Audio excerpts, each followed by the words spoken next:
what does good versus bad experience look like,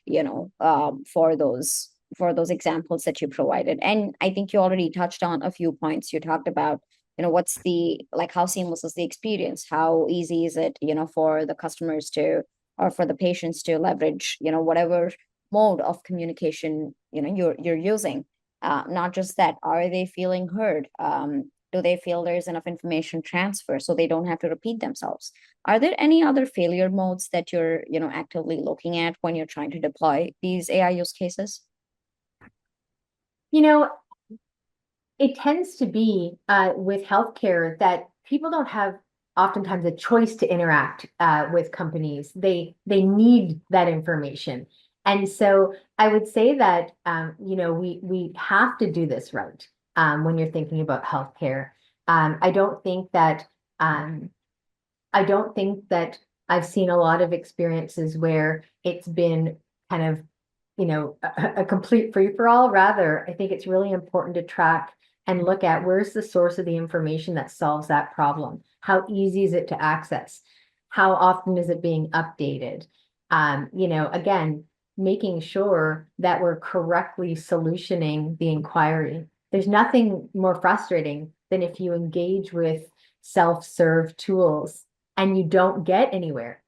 You get only partially there, and then you have to break away from that and ultimately call or email in. And I think that really it's understanding those failure rates, understanding, what's not working, and then really building a roadmap as you deploy these tools to continue to have it, more accurate and deflecting more and more. But ultimately, I think that as all industries are testing with these tools and technology, it's so important that we're watching those examples of CSAT, NPS, CES scores. Are we seeing, customers and or patients, describing more friction, it being more difficult, or is the feedback consistent with how it's always been?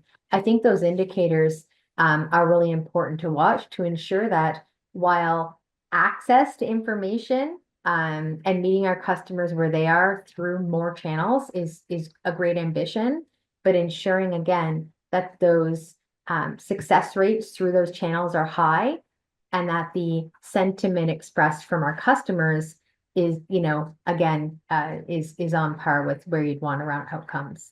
And I think that's the way to cautiously approach these things.